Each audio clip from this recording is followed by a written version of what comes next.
الحمد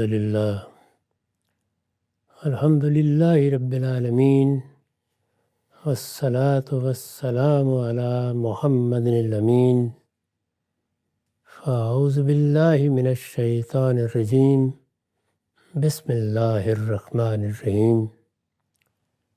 خواتین و حضرات، ہم سورہ شعراء کی آیت 18 سے درس کی ابتدا کر رہے ہیں۔ آیت 17 تک اللہ تعالیٰ کا فرمان تقرر بیان ہوا، یعنی سیدنا موسیٰ علیہ السلام کو جب نبوت کے منصب پر فائز کر کے بھیجا گیا تو یہ وضاحت کر دی گئی کہ ان کی ذمہ داری کی نوعیت کیا ہے۔ میں نے عرض کیا تھا کہ ایک طرف تو وہ فرعون کی طرف بھیجے گئے، دوسری جگہ وضاحت ہے کہ ان سے یہ تقاضا کیا گیا کہ وہ جا کر اس کو بتائیں کہ وہ پروردگار عالم سے ڈرے، اپنی اصلاح کرے، اپنے آپ کو اس نے جس منصب پر فائز سمجھ لیا ہے اس سے نیچے اتر کر بندہ خدا کی حیثیت سے زندگی بسر کرے۔ پیغمبر یہ دعوت اسی لیے دیتے ہیں کہ ہر شخص متنبہ ہو جائے کہ ایک دن اس نے اس پروردگار کی بارگاہ میں پیش ہونا ہے جو اس پوری کائنات کا بنانے والا ہے۔ وہ جب پیش ہوں گے تو وہاں ہر ایک کو اس دنیا میں جو دن اس نے گزارے ہیں ان کا حساب دینا ہے۔ وہ عامی ہو، عارف ہو، وہ کسی سلطنت کا بادشاہ ہو، سب وہاں پہ کھڑے ہوں گے اور انہوں نے اپنی اپنی حیثیت میں کیا کیا اس کے لیے مسئول ٹھہرائے جائیں گے۔ یہ حساب ایک ہی لفظ میں تعبیر کر دیا گیا ہے، اور وہ یہ ہے کہ کون اس دنیا کی زندگی میں کتنا پاکیزہ رہ کر آیا ہے۔ اسی کو عربی زبان میں تزکیہ کہا جاتا ہے۔ یہ دین کا مقصد ہے، یعنی دین کی دعوت، دین کا پیغام اسی ایک چیز کے لیے ہے کہ لوگ اپنے آپ کو پاکیزہ بنا لیں۔ یہی دعوت فرعون کے سامنے انہیں پیش کرنی تھی، لیکن ایک دوسری ذمہ داری میں نے وضاحت کی تھی کہ ان کی یہ بھی تھی کہ وہ بنی اسرائیل کو اب اپنی ان ذمہ داریوں کو ادا کرنے کے لیے وہاں سے نکالیں جن کے لیے اس قوم کو برپا کیا گیا تھا۔ اس کو نبوت کی اسکیم کے پہلو سے بارہا واضح کیا جا چکا ہے۔ اللہ تعالیٰ نے جو طریقہ اختیار کیا، یعنی انسانوں کی ہدایت کے لیے جو طریقہ اختیار کیا وہ اس سے نکاتی ہے۔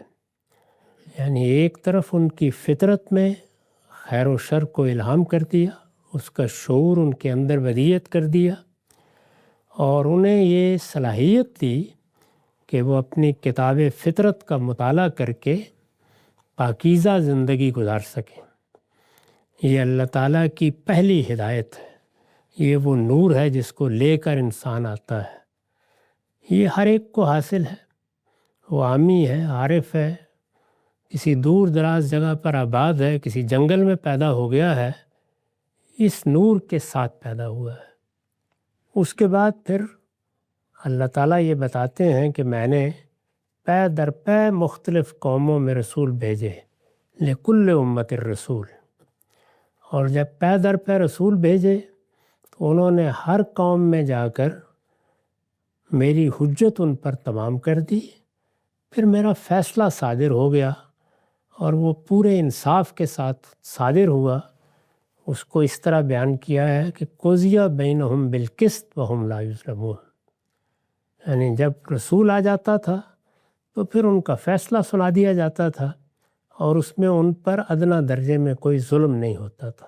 یہ سلسلہ بھی صدیوں تک جاری رہا، یہاں تک کہ اب سے کم و بیش 4,500 سال پہلے یہ فیصلہ کیا گیا کہ اب دنیا جس تہذیبی سفر میں جس مقام تک پہنچ رہی ہے وہاں پر دنیا کے وسط میں 2 علاقوں کا انتخاب کر کے وہاں ایک قوم کو آباد کیا جائے اور ان کے ذمے یہ کام لگایا جائے کہ وہ اپنی اجتماعی حیثیت میں، یعنی فرد کے طور پر نہیں، اپنی اجتماعی حیثیت میں دین کی شہادت دیں۔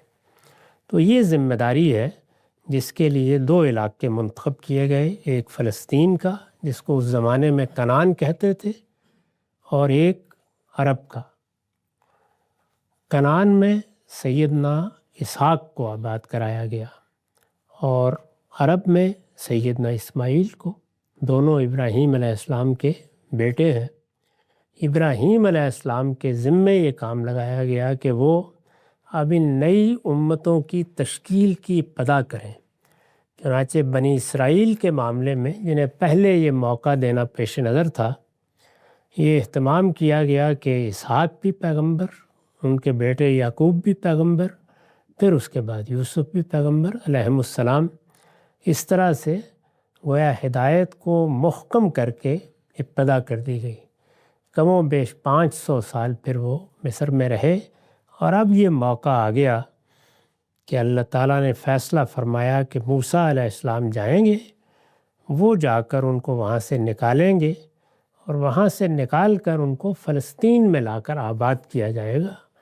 فلسطین کا علاقہ اللہ کے لیے خاص ہوگا، وہاں اس کی عبادت کے لیے معبد بنایا جائے گا، اور پھر یہ علاقہ دنیا کے وسط میں اس کی توحید کے مرکز کی حیثیت سے اس دعوت کا بھی مرکز بن جائے گا۔ یہ پوری اسکیم ہے۔ اس کی وضاحت کے لیے میں نے لکھا ہے، اصل الفاظ ہیں انرسل معنا بنی اسرائیل، یعنی جو اوپر فرمان تقرر ہے اس میں الفاظ یہ آئے ہیں کہ انرسل معنا بنی اسرائیل، تم بنی اسرائیل کو ہمارے ساتھ جانے دو، یہ الفاظ ہیں۔ اصل الفاظ ہیں نرسل معنا بنی اسرائیل، ان سے پہلے عربیت کے اسلوب پر بے حذف ہو گئی ہے۔ دعوت و انذار کے ساتھ، یعنی جو پیغام پہنچانے کا عمل تھا سب پیغمبر کرتے رہے ہیں، قرآن کی تعبیر اس کے لیے یہی ہے، یعنی دعوت و انذار کے ساتھ اللہ تعالیٰ نے حضرت موسیٰ کو یہ مطالبہ، یعنی ایک تو پیغام پہنچانا ہے، وہ بنی اسرائیل کو پہنچانے کے لیے کہا جاتا، وہ بھی وہاں پہنچایا جا سکتا تھا۔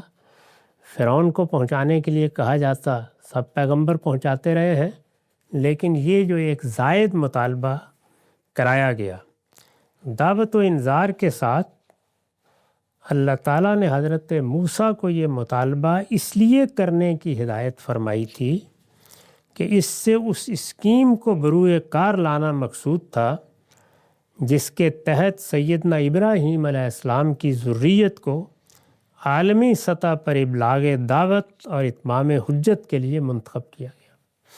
یعنی یہ اللہ تعالیٰ کا وہ فیصلہ ہے جو سیدنا ابراہیم کے معاملے میں ہوا۔ سیدنا ابراہیم کی زندگی کے بھی 2 بڑے مراحل ہیں۔ ایک وہ جس میں وہ عراق کے شہر اور میں پیدا ہوئے، وہاں انہوں نے اپنی قوم کے لوگوں کو دعوت دی، بالکل ایسے ہی جیسے سیدنا موسیٰ نے فرعون اور اس کی قوم کے لوگوں کو دعوت دی۔ انہوں نے اپنی قوم کے لوگوں کو دعوت دی، ان کی اس دعوت کا کوئی خاص نتیجہ نہیں نکلا، چند لوگ ان کے ساتھ نکلنے کے لیے آمادہ ہوئے، بلکہ معلوم ہوتا ہے کہ شاید خاندان ہی کے چند لوگ تھے جن میں ان کے بھتیجے لوط علیہ السلام بھی تھے۔ ان کی قوم پر حجت پوری ہو گئی تو ظاہر ہے کہ اللہ تعالیٰ کے قانون کے مطابق اس پر بھی اللہ کا عذاب آیا، اللہ کی گرفت ہوئی۔ وہاں سے پھر وہ ہجرت کر کے نکلے اور اس علاقے میں آ گئے جس کو اب ہم عرب کا علاقہ یا کنعان کا علاقہ یا فلسطین اور اس کے نواح کا علاقہ کہتے ہیں۔ جب وہ اس میں آئے تو بجائے اس کے کہ اب اللہ تعالیٰ انہیں اپنی طرف اٹھا لیتے، ایک دوسری ذمہ داری انہیں دی گئی، اور وہ ذمہ داری یہ تھی، یہ بتایا گیا کہ اب یہ 2 علاقے ہیں، میں نے ان کا انتخاب کر لیا ہے، یہ علاقے میرے لیے خاص رہیں گے، ان میں تم اپنی ذریت کو آباد کرو گے اور اب میرا فیصلہ یہ ہے کہ نبوت بھی تمہاری ذریت کے ساتھ خاص کر دی جائے گی۔ یہ فرمان اسی طریقے سے سورہ آل عمران میں بیان ہوا ہے کہ ان اللہ اصطفیٰ آدم و نوح و آل ابراہیم و آل عمران علی العالمین، یعنی ہم جس طرح پہلے آدم اور نوح جیسے پیغمبروں کو فرداً فرداً منتخب کرتے رہے ہیں، ہم نے پھر یہ فیصلہ کیا کہ ہم اب آل ابراہیم کا انتخاب کریں گے۔ تو یہ آل ابراہیم ہے جس کا انتخاب قیامت تک کے لیے ہوا ہے، جس میں پہلے بنی اسحاق یا بنی یعقوب یا بنی اسرائیل اور پھر بعد میں بنی اسماعیل، جن میں رسالت مآب کی بعثت ہوئی، اس منصب پر فائز کیے گئے ہیں۔ یہ اس کا ذکر ہو رہا ہے، یہ اسکیم ہے۔ حضرت موسیٰ کو یہ مطالبہ اس لیے کرنے کی ہدایت فرمائی تھی کہ اس سے اس اسکیم کو بروئے کار لانا مقصود تھا جس کے تحت سیدنا ابراہیم علیہ السلام کی ذریت کو عالمی سطح پر، یعنی اس سے پہلے تو قوموں کی سطح پر دعوت و انذار کا کام ہوتا تھا، اب عالمی سطح پر اتمام حجت کے لیے اور ابلاغ دعوت کے لیے منتخب کیا گیا۔ ان کا استعفیٰ ہوا، ان کا انتخاب ہوا اس اسکیم کے مطابق۔ یعنی جب اللہ تعالیٰ نے یہ فیصلہ کر لیا تو اس اسکیم کے مطابق یہ ضروری تھا کہ انہیں ایک خاص علاقے میں آباد کر کے وہاں دعوت کا مرکز قائم کیا جائے۔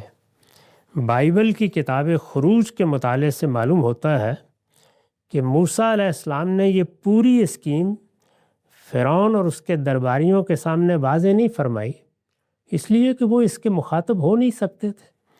ان کو تو دعوت دینی تھی، اللہ پروردگار عالم کا پیغام پہنچانا تھا، یہ کہ نبوت کیا ہے، رسالت کیا ہے، اس کی ذمہ داریاں کیا ہیں، اس میں اللہ کی اسکیم کیا ہے، اس کو وہ کیا جانے۔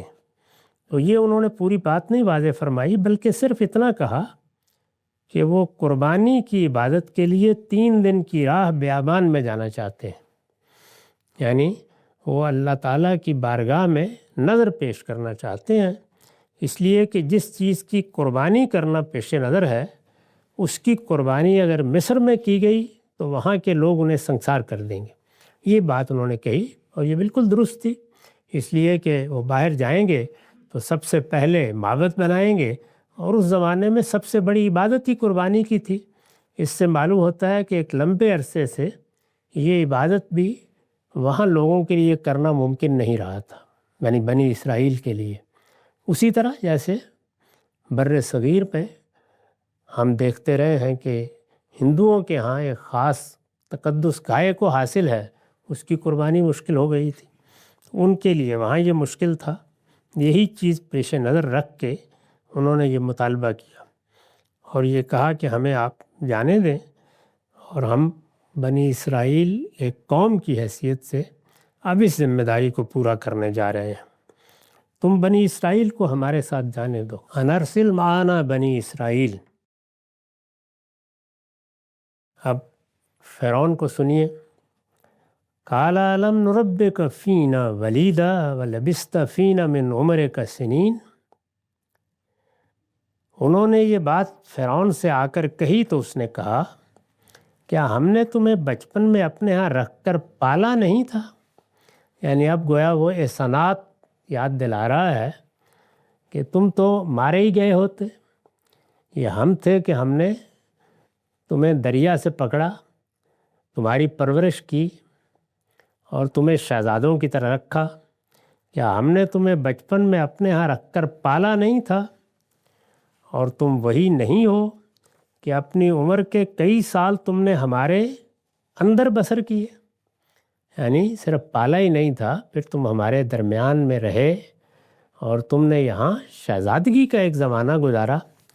وَفَعَلْتَ فَعَلَتَكَ الَّتِي فَعَلْتَ وَأَنْتَ مِنَ الْكَافِرِينَ، اور تم وہی نہیں ہو کہ اپنی عمر کے کئی سال تم نے ہمارے اندر بسر کیے اور پھر وہ اپنی حرکت کی جو کی اور بھاگ گئے، تم بڑے ہی ناشکرے ہو۔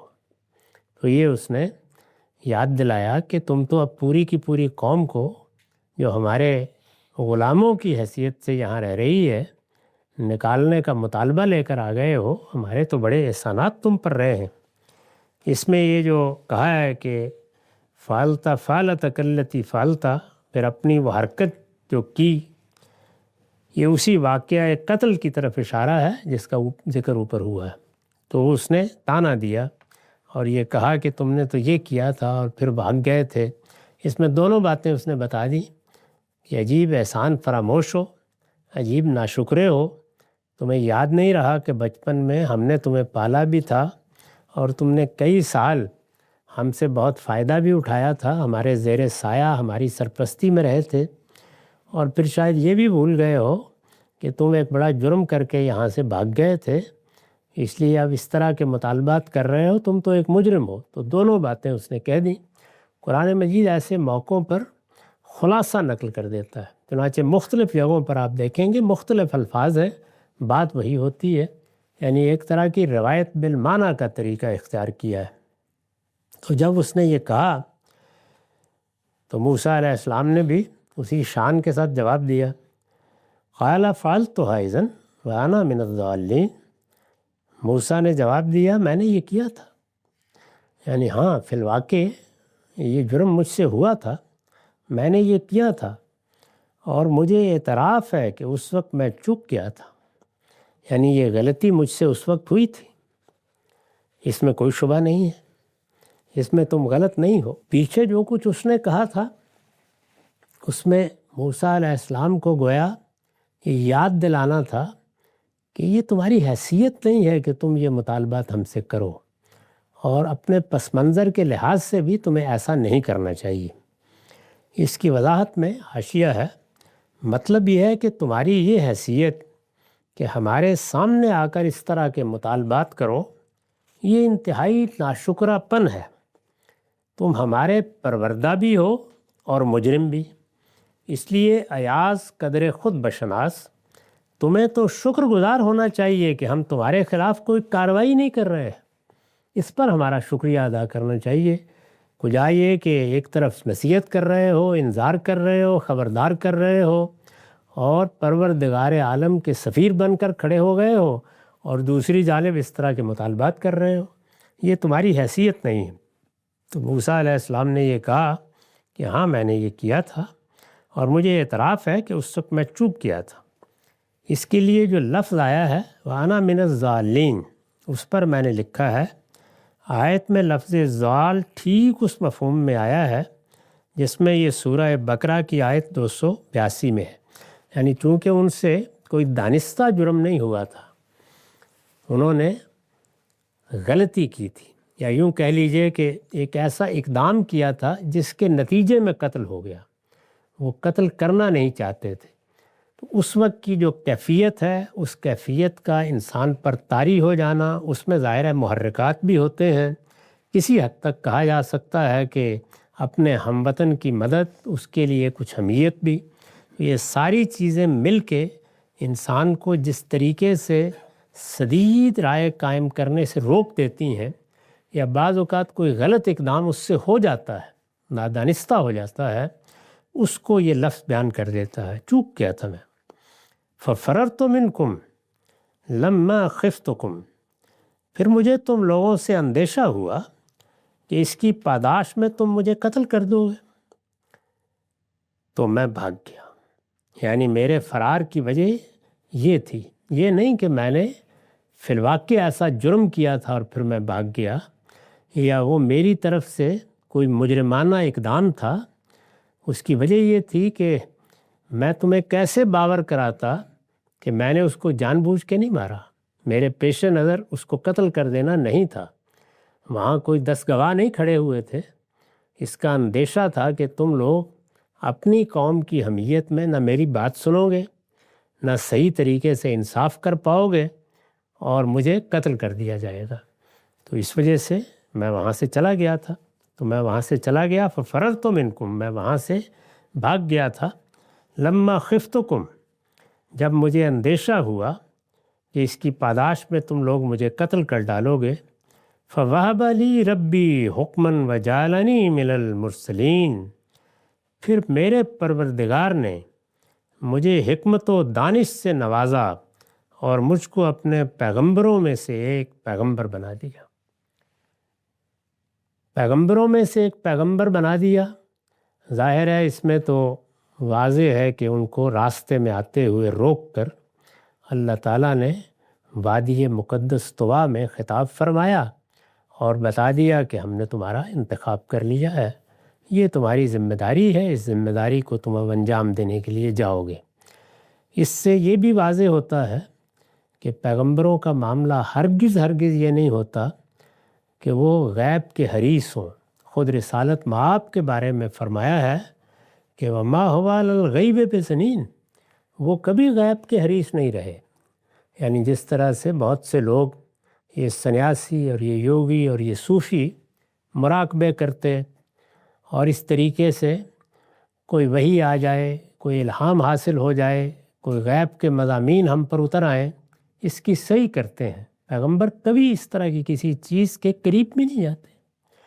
تو اس وجہ سے وہ تو عام انسان کی پاکیزہ زندگی بسر کر رہے ہوتے ہیں، خیار الناس ہوتے ہیں، سیرت اور کردار کے لحاظ سے ایک غیر معمولی اسوہ پیش کرتے ہیں۔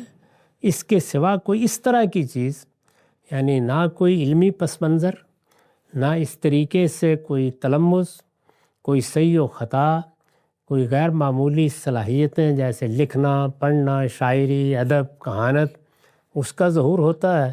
نہ اس طرح کے مراقبے، نہ غیب تک رسائی حاصل کرنے کی جد و جہد اور صحیح کوئی چیز نہیں ہوتی۔ ان کی طرف سے اس طرح کے صعود کی کوئی کوشش نہیں ہوتی کہ اوپر جانا ہے یا کوئی معاملہ کرنا ہے۔ تو وہ مرسل بنا دیے جاتے ہیں، یعنی اللہ ان کا انتخاب کرتا ہے۔ اور بالکل اسی طرح اچانک جیسے موسیٰ علیہ السلام کا انتخاب ہوا، اور ان کے لیے کوئی اس کے پس منظر میں ایسی چیز نہیں تھی کہ وہ یہ جانتے یا اس کی کوئی تیاری کر رہے ہوتے۔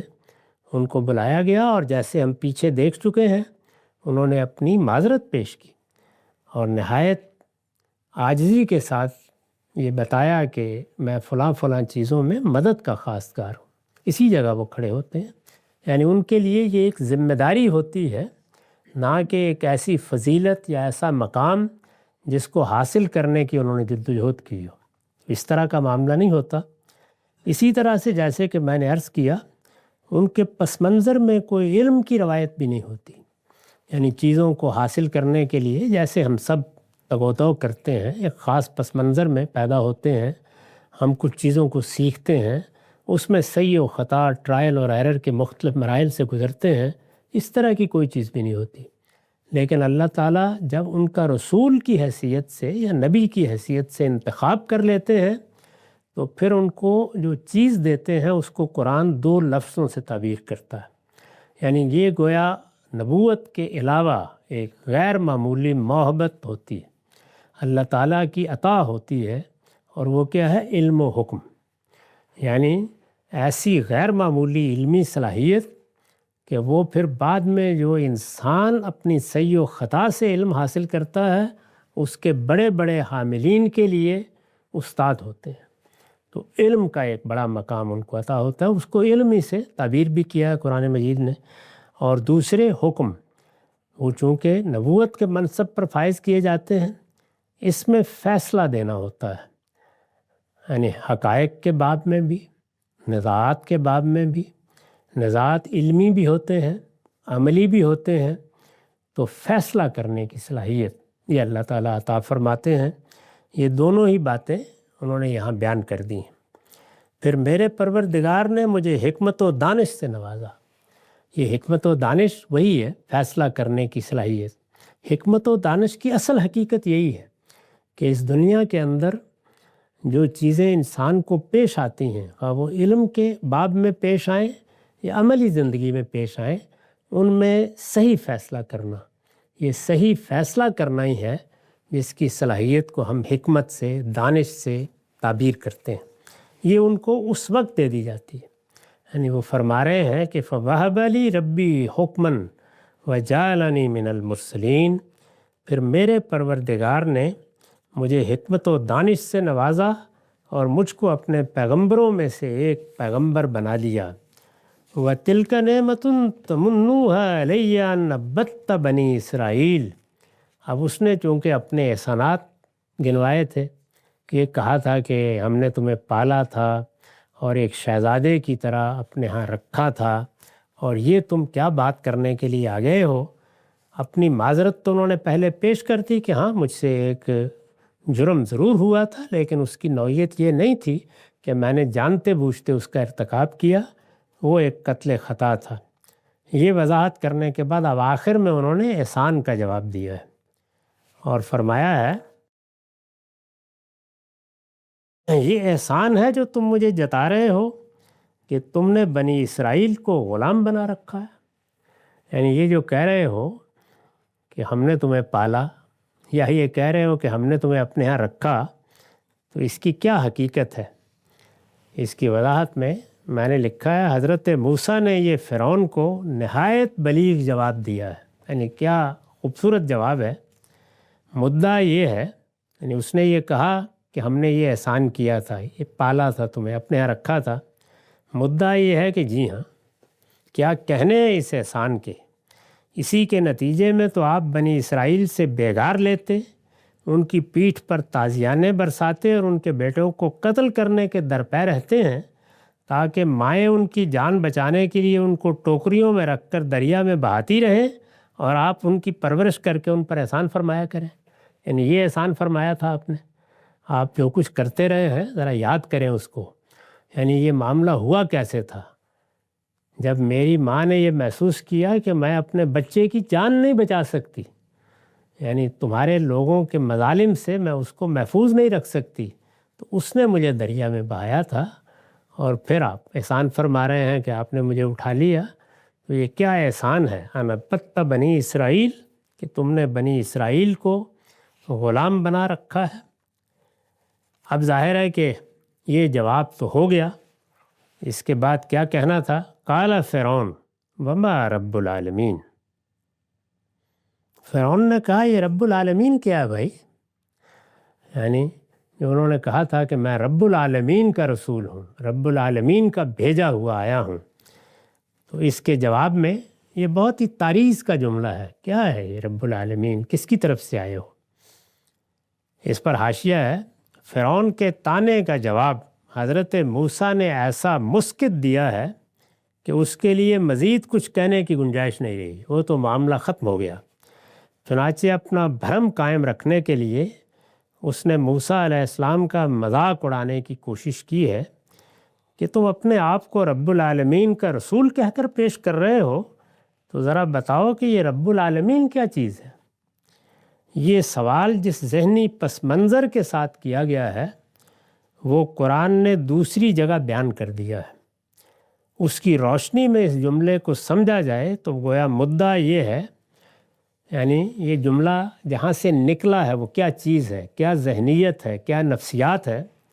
گویا مدعا یہ ہے کہ پورا بصر تو سورج دیوتا کے مظہر کی حیثیت سے مجھے اپنا رب مانتا ہے، یعنی یہاں تو رب میں ہوں، پھر یہ تم دونوں کس رب العالمین کے رسول بن کر آ گئے ہو؟ اس سے پہلے تو میں نے کسی ایسے پروردگار کا ذکر تم لوگوں سے نہیں سنا جو میری بادشاہی میں مداخلت کرے اور مجھ سے کہے کہ میں بنی اسرائیل کو تمہارے ساتھ جانے دوں۔ زمین و آسمان کا کوئی خالق ہے تو ہوا کرے، اس سرزمین کے لوگوں کا رب اور معبود تو میں ہوں۔ یہ ہے مطلب جس میں اس نے یہ بات کہی ہے، یہ نہیں کہ وہ اللہ تعالیٰ سے واقف نہیں ہے۔ فرعون نے کہا اور یہ رب العالمین کیا ہے؟ موسیٰ نے جواب دیا، قال رب السماوات والارض وما بینہما ان کنتم موقنین۔ موسیٰ نے جواب دیا زمین اور آسمانوں کا اور جو کچھ ان کے درمیان میں ہے سب کا پروردگار، یعنی تیرا بھی، تیری قوم کا بھی، اس پوری زمین کا بھی اور آسمانوں کا بھی، اور یہی نہیں جو کچھ ان کے درمیان ہے سب کا پروردگار، اگر تم لوگ یقین کرنے والے بنو۔ یعنی اگر تمہارے اندر سلامتی طبع ہو، تم باتوں کو سمجھ سکو، تم حقائق کا اعتراف کر سکو، تو تمہیں مجھ سے پوچھنے کی ضرورت پیش نہ آئے۔ زمین آسمان سب اس کی گواہی دے رہے ہیں، وہ جو زمین و آسمان کا پروردگار ہے۔ اقول قولی ھذا واستغفر اللہ لی ولکم ولسائر المسلمین۔